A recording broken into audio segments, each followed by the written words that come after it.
Bom, quero falar diretamente com você que está me assistindo ou me ouvindo através da TV ou da Rádio Novo Tempo. É sempre uma grande alegria estarmos juntos para conhecermos cada vez mais a Palavra de Deus. Hoje você pode perceber, estamos num cenário completamente diferente do usual do Está Escrito Adoração. Você já sabe, estamos pregando, falando da mensagem de Jesus, do breve retorno de Jesus, a partir daqui da Expo Cristã. E temos aqui pela primeira vez, de maneira inédita, no Está Escrito Adoração, um auditório. E eles vão filmar vocês, é para vocês darem um sorriso agora. Assim, dá um tchauzinho, assim, pessoal de casa. Você não pode nos ouvir aí nas rádios, você pode só nos ouvir nas rádios Novo Tempo, mas tem um pessoal muito querido aqui nos assistindo e pela graça de Deus hoje vamos crescer no conhecimento bíblico. Todos nós que estamos aqui na Expo Cristã e você que está em casa, que está num carro ouvindo essa mensagem, que Deus possa abençoar muito você e a sua vida. Bom, nós vamos começar como sempre devemos fazer. Antes de abrir a Bíblia, precisamos sempre orar, pedir a orientação de Deus para que o Senhor nos oriente, para que Ele nos molde e nos mostre aquilo que devemos crer, naquilo que devemos acreditar. Por isso, se você puder, feche seus olhos, curve sua fronte e vamos juntos conversar com Jesus. Querido Pai, nós queremos ouvir a Tua palavra mais uma vez. Temos a certeza da Tua companhia, aqui na Expo Cristã, ou em qualquer lugar do mundo. Há milhares de pessoas assistindo essa programação através da internet. Outras milhares de pessoas ouvindo através da Rádio Novo Tempo. Milhares de pessoas através do canal 17 da Sky, ou centenas e centenas de cidades que já têm o canal aberto.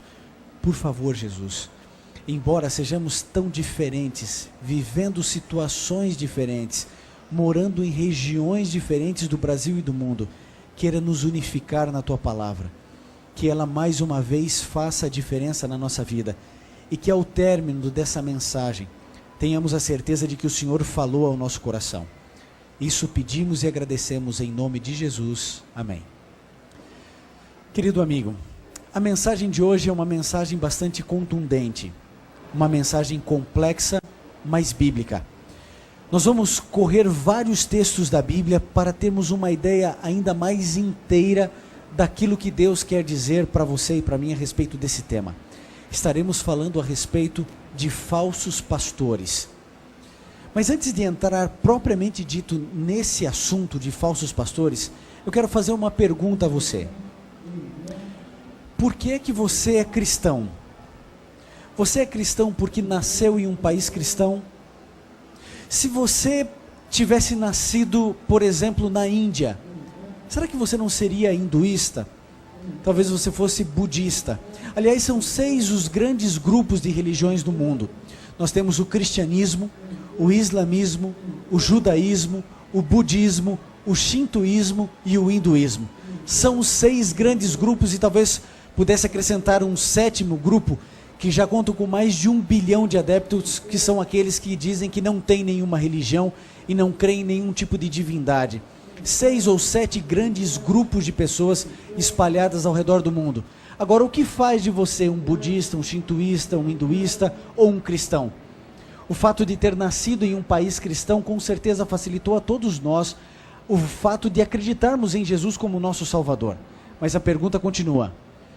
Se você tivesse nascido em um país do Oriente, será que você de fato seria um cristão como é hoje? A sua convicção a respeito do cristianismo, ela extrapola o lugar onde você nasceu? E vou para outra pergunta. A pergunta é a seguinte. Dentro do cristianismo existem mais de 34 mil denominações. Todas elas afirmam ter a verdade. Todas elas, cada uma delas. E a minha pergunta é, você frequenta alguma dessas igrejas? Se você é cristão, uma dessas igrejas você frequenta. Todas afirmam de ter a verdade, todos os pastores afirmam ser ungidos por Deus. Agora, como saber onde está a verdade? O fato é que Cristo Jesus, e nós vamos ver isso através de vários textos na Bíblia, nos advertiu não só de falsos profetas, mas também de falsos pastores.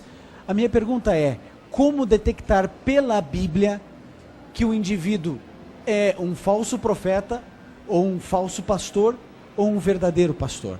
A gente precisa ter isso no coração e na mente. Vamos começar com o primeiro texto bíblico. Se você tem sua Bíblia, pode abri-la no livro de 1 Timóteo. Vamos abrir ali, 1 Timóteo 4, no verso 1. Lá no finalzinho da Bíblia, nós vamos encontrar 1 Timóteo, capítulo 4, verso 1. Perceba o que a palavra de Deus diz a respeito desse assunto aqui. Vamos começar a abrir a nossa mente a respeito dele. 1 Timóteo 4, verso 1. A palavra de Deus declara assim: mas o Espírito expressamente diz que nos últimos tempos alguns apostatarão da fé, dando ouvidos a espíritos enganadores e a doutrinas de demônios. Nos últimos tempos, a Bíblia diz, e todos nós sabemos que vivemos os últimos momentos da história desse mundo, ele diz expressamente, aqui alguma contundência muito importante, porque diz que expressamente, nos últimos dias, muitos apostatarão da fé. Agora, é possível o indivíduo se apostatar da fé dentro de uma igreja? Claro que é. É simples. Se uma denominação surge e ela ensina meia verdade, ela está apostatando da fé, ela está se separando da fé genuína, do evangelho bíblico. Por isso existem milhares e milhões de pessoas que acreditam frequentar uma igreja boa, acreditam que o seu pastor é um bom pastor, mas eles vivem meias verdades. Lembre-se de uma coisa, a grande questão não é o preto nem o branco. O grande problema de nós, todos cristãos, é o cinza. Porque está tudo muito complicado e tudo muito confuso. Nós não sabemos exatamente o que fazer nem para onde ir. O fato é que nós precisamos cuidar, porque esses espíritos enganadores e doutrinas de demônios estariam presentes nos últimos dias, inclusive dentro das igrejas ditas cristãs. Você sabe que todas as vezes que nós tentamos evangelizar alguém que tem uma fé budista, hinduísta, um islâmico, nós sofremos. E sabe por que sofremos? Porque quando nós apresentamos o cristianismo, eles perguntam, mas espera aí, qual cristianismo você está me dizendo? Protestante, católico, pentecostal, neopentecostal, evangelho da prosperidade? Que tipo de cristianismo você está me apresentando? Mas o cristianismo é um só. Agora, como saber qual é o cristianismo bíblico? Nós precisamos voltar ao evangelho.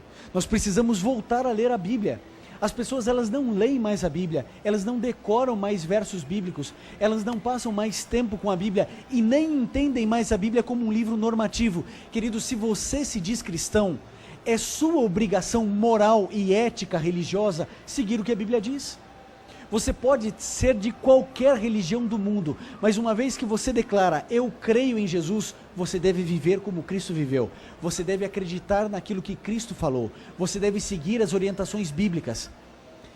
De vez em quando eu ouço pregadores e pastores afirmando assim, não, Antigo Testamento não serve mais, agora é o Novo Testamento. Mas eu pergunto, qual era a Bíblia que Jesus tinha? Qual é a Bíblia que Jesus citava? Era o Antigo Testamento. E eu pergunto, em algum momento Deus desvalidou o Antigo Testamento? Nunca. Você pode ler a Bíblia de uma capa a outra, todas as falas de Cristo, ele nunca desvalidou o Antigo Testamento. Pelo contrário, em Mateus 5,17 ele declara assim, não penseis que vim abrogar ou destruir a lei ou os profetas. Eu não vim destruí-los, eu vim cumpri-los. Agora, se Cristo Jesus dá essa declaração, como é que um homem que nasce depois de 2000 anos de Cristo simplesmente diz, não, a partir de agora para mim não tem mais interesse o Velho Testamento, para mim só tem interesse o Novo? Com que autoridade eclesiástica alguém pode fazer alguma coisa assim? Querido, a palavra do Senhor declara que nem um tio, nem um pingo de um i pode ser tirado ou acrescentado da lei. Nada pode ser alterado na palavra do Senhor. Como o indivíduo diz que o Antigo Testamento não serve mais? Agora é óbvio, tanto o Antigo Testamento quanto o Novo Testamento, eles têm o mesmo valor de inspiração, porque foi o mesmo Espírito Santo que conduziu tudo. Mas vamos entrar um pouquinho mais nessa questão dos pastores propriamente dito. Vamos para Apocalipse 22:15, o último livro da Bíblia, se você tem sua Bíblia, pode abri-la no livro de Apocalipse, o último livro e também o último capítulo, 22:15. E ali é um texto bastante interessante, que eu acho que vale a pena estudarmos juntos. Apocalipse 22:15 declara: ficarão de fora, aqui referindo-se ao céu, ficarão de fora os cães, os feiticeiros, os adúlteros, os homicidas, os idólatras e todo aquele que ama e pratica a mentira. Eu entendo praticamente todo esse verso, mas por que ficar de fora os cães? Você já parou para pensar nisso?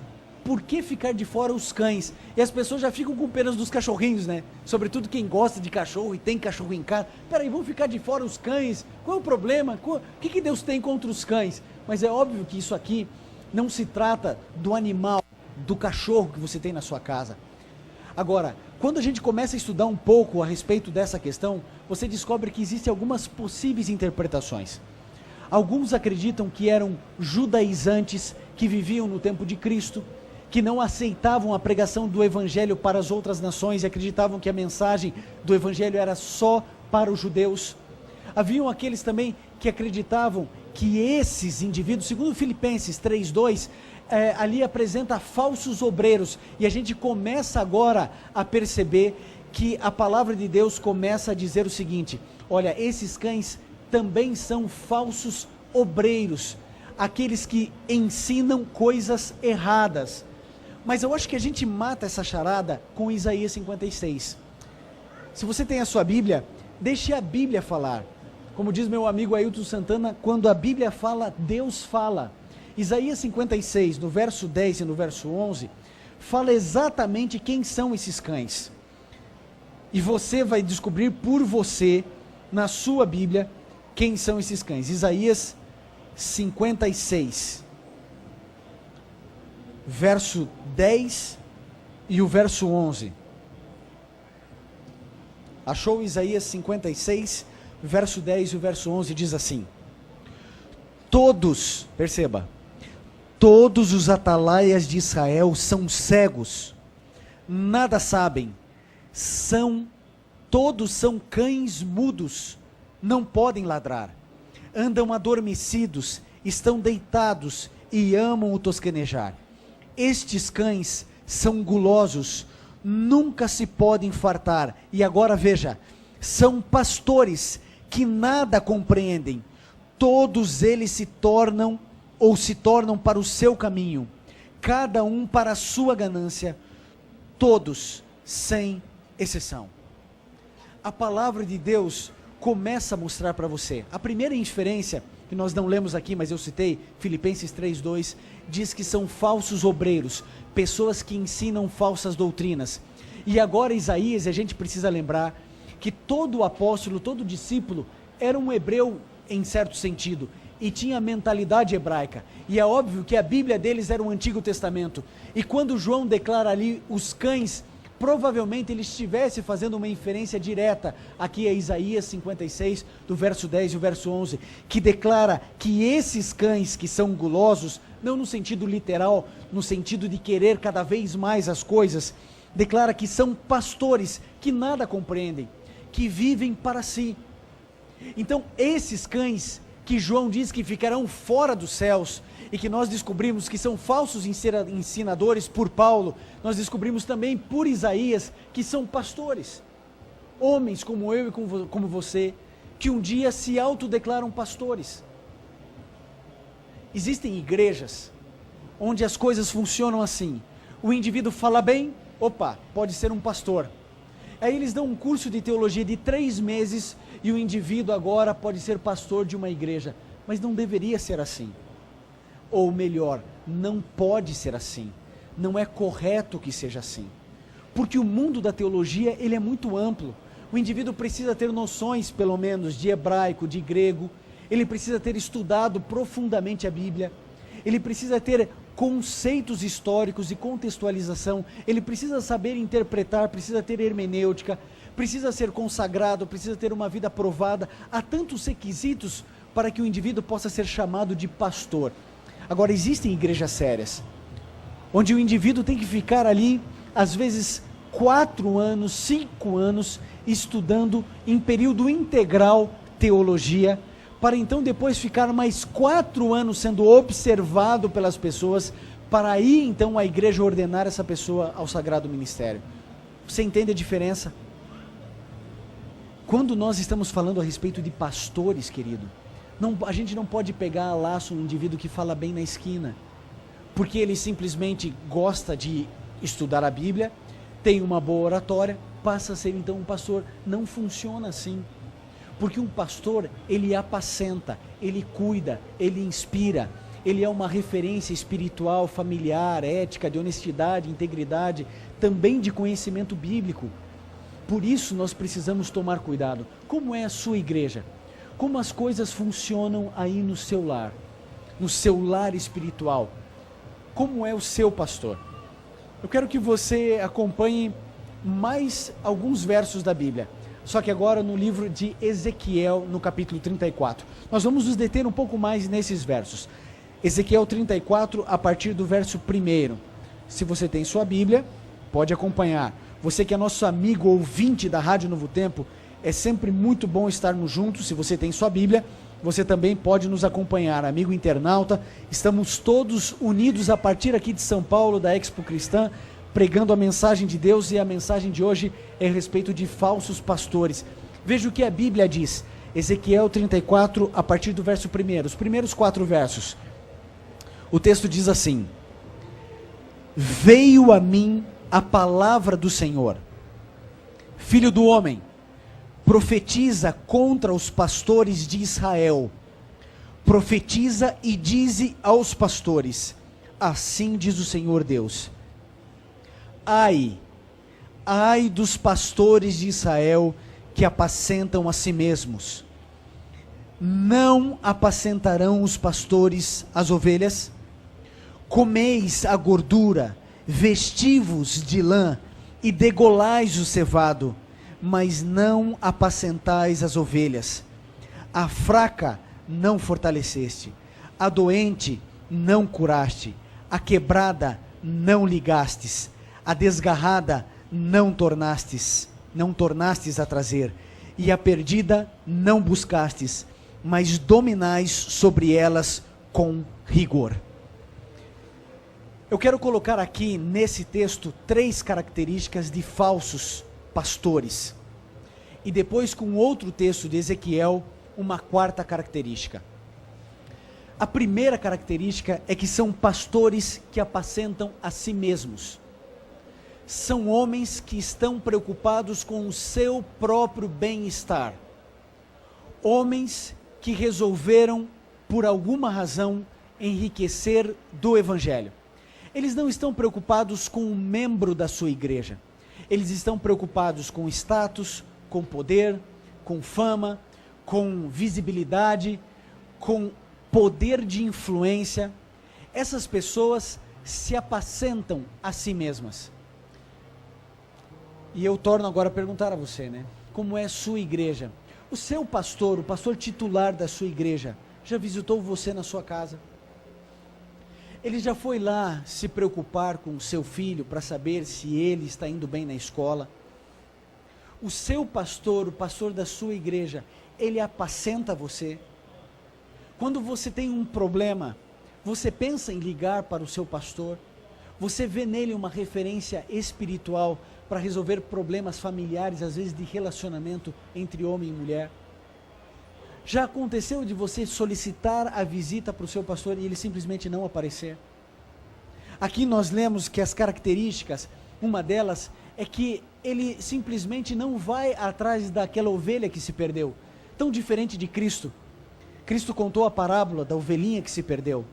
E o bom pastor, ele protege as 99 no aprisco, vê que estão guardadas e seguras, e aí ele se lança no meio do perigo para salvar e para buscar a ovelhinha que se perdeu. Quando você se apostatou da fé, quando você se desviou da fé por algum motivo, o seu pastor se interessou por você, foi atrás de você. A primeira característica de um falso pastor é que ele apacenta a si mesmo. Ele não tem preocupação nenhuma em apacentar suas ovelhas.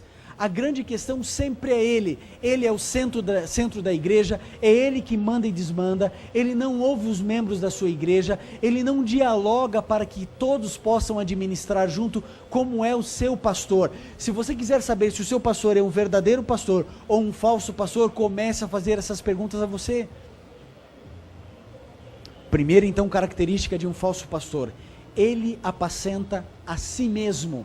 A preocupação e o foco dele é com ele, com a sua carreira, com o crescimento da sua igreja e não com as ovelhas. Vejam como é simples. Um médico cura pessoas, um taxista dirige carro e um pastor apacenta. O pastor não é um administrador, ele não é um homem show. O pastor, ele apacenta. Essa é a função do pastor. Se o homem que prega na sua igreja, que se diz pastor, não apacenta as ovelhas, então você comece a se preocupar, pensando se você está na igreja certa, se você está seguindo o líder certo.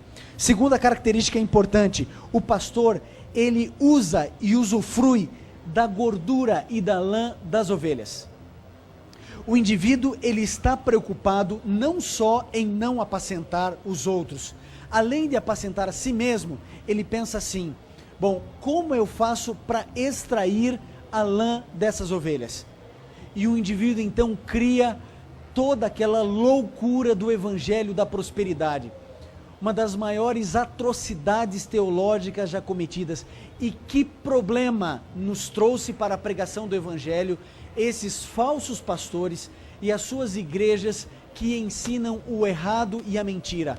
Hoje, quando você quer evangelizar uma pessoa com um pouco mais de estudo, mestrado, doutorado, eles olham para os evangélicos, eles olham para a igreja adventista e para outras igrejas sérias, e eles pensam assim: isso aí é tudo mesmo, a farinha do mesmo saco. Ah, você é crente, então é você daquelas igrejas que ficam extorquindo dinheiro. Sabe, como pastor, às vezes eu tenho que dizer: eu sou pastor da igreja adventista do sétimo dia, para que as pessoas não me interpretem mal. Porque hoje a figura do pastor está tão desgastada por esses que exploram as pessoas para conseguir a sua lã, a sua carne, o seu sangue. Vocês sabem que esses dias eu fiquei horrorizado com a fala de um pastor de uma dessas igrejas. E o indivíduo contava para os demais membros da igreja uma situação específica e aquilo me chocou. Ele dizia que ele havia recebido uma revelação de Deus.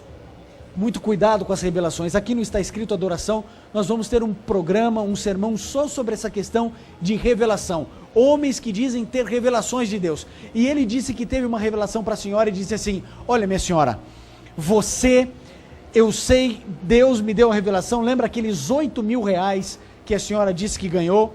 Que a senhora disse que era uma bênção de Deus? Deus me revelou que a senhora tem que doar esse dinheiro para a igreja. E depois de um mês, Deus vai lhe dar o dobro, e que essa sua doação tem que ser no mesmo nível que Abraão doou o seu filho Isaque. E aí ele contando e dizendo, ele dizia assim: olha, aquela mulher sabe o que fez? Ela doou os 8 mil reais, e aquele mês passou, e sabe o que aconteceu? Nada. A mulher não recebeu os 16 mil como revelado por Deus. Sabe por quê? Deus me explicou: porque ela teve fé para doar, mas não teve fé para receber. Talvez você esteja rindo na sua casa como alguns aqui, mas isso acontece, é real e é verdadeiro.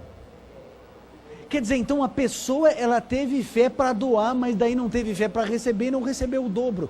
Querido, Deus não é um banco onde você faz um investimento e recebe lucro. Nunca funcionou assim e nunca funcionará assim.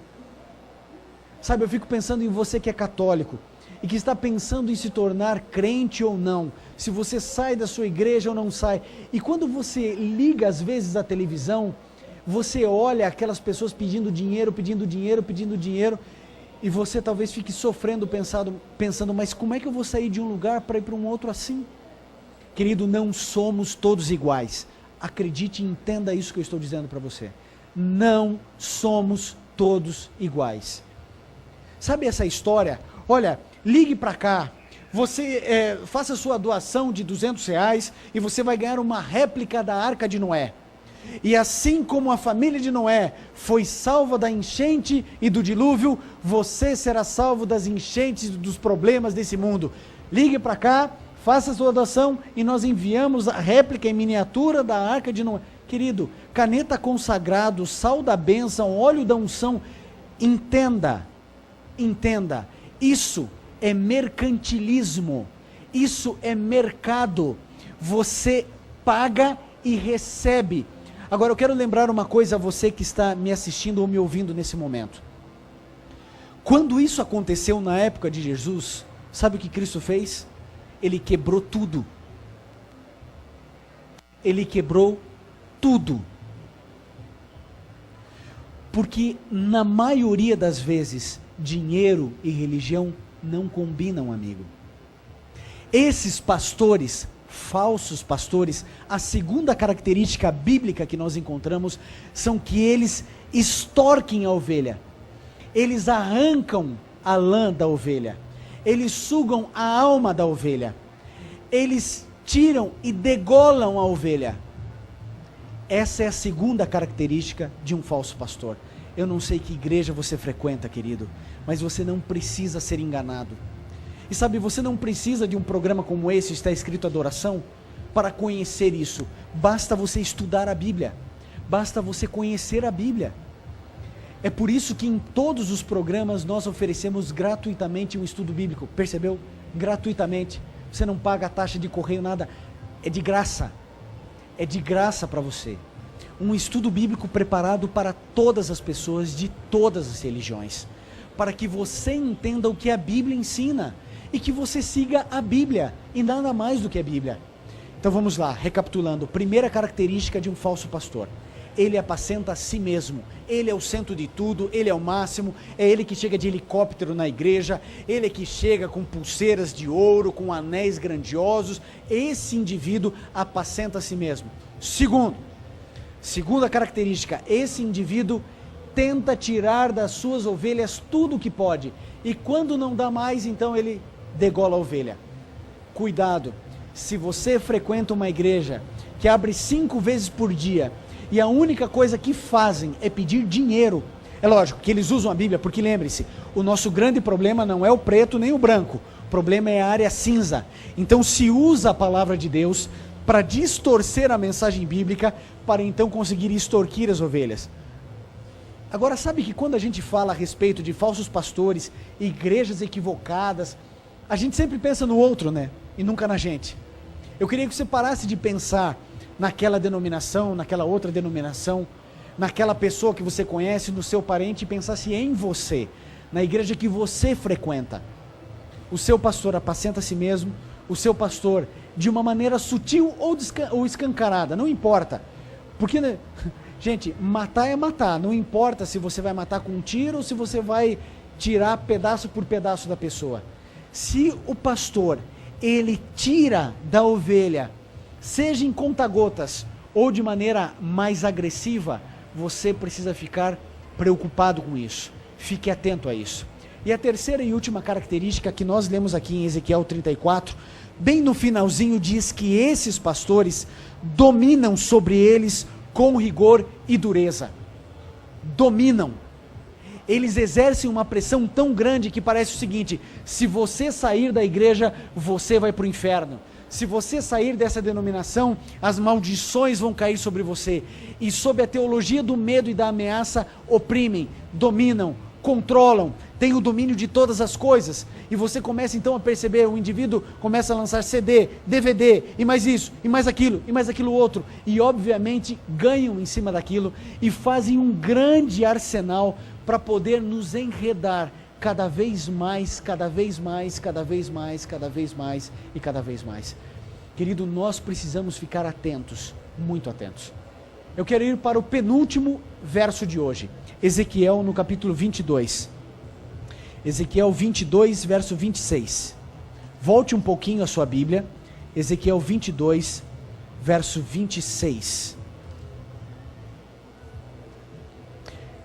Esse verso precisa estar sublinhado na sua Bíblia. Esse verso precisa ser motivo da nossa reflexão. Essa é a quarta característica de falsos pastores. Então a primeira característica, apacenta a si mesmo. Segunda característica, consegue extorquir as ovelhas e vive para isso. E a terceira é uma personalidade muito dominante, domina com mão de ferro seus membros, para que, lógico, ele não possa perder o seu poderio ou a sua influência. Ezequiel 22, 26 diz assim: os seus sacerdotes transgridem a minha lei e profanam as minhas coisas santas, não fazem diferença entre o santo e o profano, nem discernem o impuro do puro, dos meus sábados escondem os seus olhos, e assim sou profanado no meio deles. Você leu o texto? Eu quero ler pela segunda vez esse texto, para que você entenda o que Deus está dizendo para você e para mim essa noite. Os seus sacerdotes transgridem o quê? A minha lei, profanam as minhas coisas santas, não fazem diferença entre o santo e o profano, nem discernem o impuro do puro, dos meus sábados escondem os olhos, e assim sou profanado no meio deles. Querido, eu quero dizer uma coisa muito especial para você agora, sobretudo para você que é evangélico e pentecostal. Há muita gente por aí, acredite em mim, e no que a palavra de Deus diz sobretudo, há falsos pastores, dizendo que a lei de Deus foi abolida. Você já deve ter ouvido isso em algum lugar. Querido, nada pode ser mais herético do que isso. Porque a lei, querido, é a essência do caráter de Deus. Você sabe que toda a Bíblia foi inspirada por Deus, menos um trecho, os 10 mandamentos contidos em Êxodo 20. Porque nesse texto e nesse trecho, Deus não falou nada a ninguém. Ele escreveu com o seu dedo em tábuas da lei. Ele escreveu os 10 mandamentos. É o único texto da Bíblia que não é inspirado. Foi escrito pelo próprio dedo de Deus. Jesus Cristo, como eu disse aqui no início, declarou em Mateus 5,17: não penseis que vim destruir a lei, eu vim cumprir a lei. Jesus Cristo era um observador do sábado. O costume de Jesus de ir à igreja era no sábado. Maria, mãe de Jesus, guardava o sábado. Nós encontramos os apóstolos guardando o sábado. E as pessoas dizem assim: não, olha, a lei foi abolida na cruz do Calvário. É claro que a lei foi abolida na cruz do Calvário. Agora qual lei? A lei cerimonial.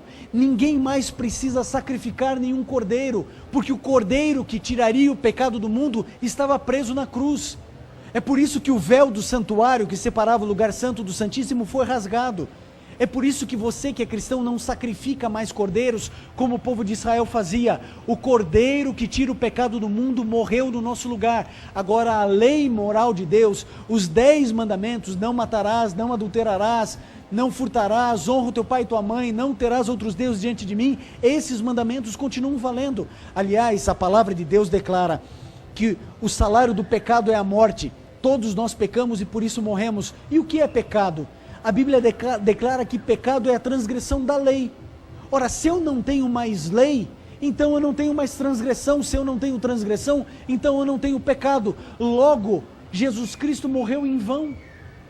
Sim, se eu não sou mais pecador, porque não existe lei, e o pecado é a transgressão da lei, querido, se eu tiro a lei, eu minimizo e aniquilo a graça de Cristo.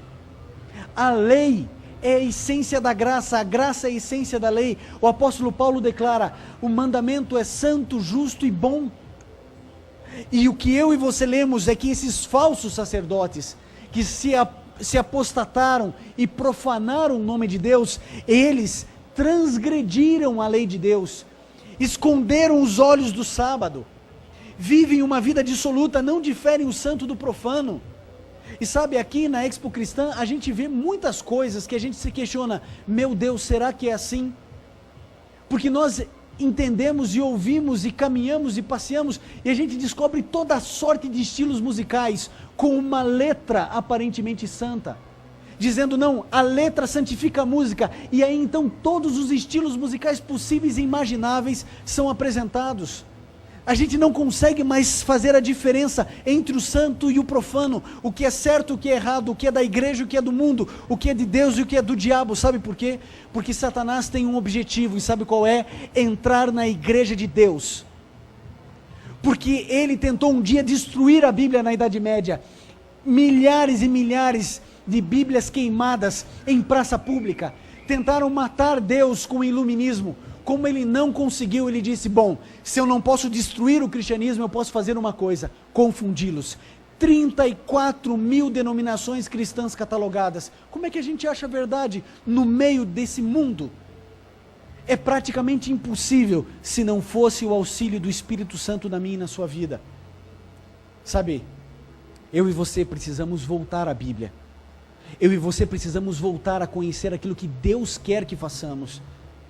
Existem pessoas que estão seguindo líderes religiosos, padres, pastores, bispos, missionários, presbíteros, anciãos, diáconos. O nosso líder chama-se Jesus Cristo. É a Ele que eu sigo. É a Ele que você que está me ouvindo pelas rádios Novo Tempo precisa seguir. É você que está me assistindo pela Sky precisa seguir. Agora, para isso a gente precisa ler a Bíblia, porque é a única salvaguarda que você tem. Porque você está me assistindo e pensando, e quem não me diz que você que está me enganando?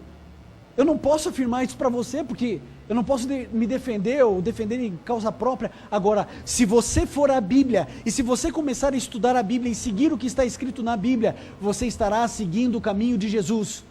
Não acredite nessa história de que todos os caminhos levam a Deus, porque não levam, da mesma maneira que todos os caminhos não levam você para sua casa. Querido, há um último verso que eu gostaria de colocar para você, para que você pensasse e refletisse, se você não está sendo enganado por pessoas que se dizem cristãs, que se dizem pastores, e que estão levando o que você tem de melhor, seus recursos, seus talentos, seu tempo. Abra sua Bíblia agora no livro de João. João no capítulo 10, versos 14 e 16, Novo Testamento. João, capítulo 10, versos 14 e 16. Agora aqui é Jesus falando, o próprio Cristo falando para você e para mim. João 10, do verso 14 ao 16 diz assim: Eu sou o bom pastor, eu conheço as minhas ovelhas, e as minhas ovelhas me conhecem. Assim como o Pai me conhece, também eu conheço o Pai, e dou a minha vida pelas ovelhas. Ainda tenho outras ovelhas que não são desse aprisco. A mim me convém agregá-las também. Elas também ouvirão a minha voz, e haverá um rebanho e um pastor. Quando Cristo Jesus voltar a essa terra, querido, só haverá duas classes de pessoas. Sabe essas 34 mil denominações cristãs? Coloque tudo isso fora. Duas classes de pessoas: aqueles que seguem a Bíblia e aqueles que não seguem. Aqueles que estudaram e resolveram seguir tudo que está escrito aqui dentro, e aqueles que seguiram pastores, aqueles que foram fiéis a uma igreja porque gostavam do louvor, ou porque gostavam do pregador, ou porque gostavam dos amigos. Querido, quando Jesus Cristo voltar a essa terra, só haverá aqueles que seguiram a Bíblia e aqueles que não seguiram a Bíblia, aqueles que amaram a Jesus e entregaram a sua vida para Cristo e por Cristo, e aqueles que se resguardaram, aqueles que não se desgastaram, aqueles que seguiram meio evangelho, aqueles que seguiram apenas aquilo que lhes convinha, aqueles que seguiram apenas algumas coisas, mas não todo o evangelho. Querido, o evangelho eterno só existe um, e ele ou é observado na sua plenitude ou não. Não existe meio cristianismo, não existe 3/5 de um cristianismo. Ou você é um seguidor de Cristo ou não é. Ou você faz tudo o que Cristo disse que você deveria fazer, ou não adianta nada. Não adianta a gente obedecer um pedacinho. Tiago 2,10 declara assim: olha, querido, se você tropeça em um mandamento, é como se você tivesse tropeçado em todos. Se você segue Jesus 90%, mas você despreza Deus ou Jesus 10%, é como se você desprezasse 100% o Evangelho e a mensagem de Cristo para salvar você e a tua casa. Querido, o quarteto irá cantar agora um hino contundente, forte, que fala ao meu e ao seu coração. Eu gostaria que você tomasse uma decisão. A decisão de viver o Evangelho de Cristo na sua plenitude. Talvez você esteja chorando onde está me vendo ou ouvindo, pensando, mas pastor, onde eu encontro? Eu digo a você, leia a Bíblia. O mesmo Deus que te criou, Ele guiará você em toda a verdade. Essa é a função do Espírito Santo. Jesus Cristo disse, quando eu for enviar o outro Consolador, Ele os guiará em toda a verdade. Chore diante de Deus, clame diante de Deus, mas Ele apresentará para você a verdade que libertará você e a sua casa, a sua família. Querido, que Deus te abençoe, que você tome a decisão certa de seguir o bom pastor, aquele que verdadeiramente dá a vida pelas suas ovelhas.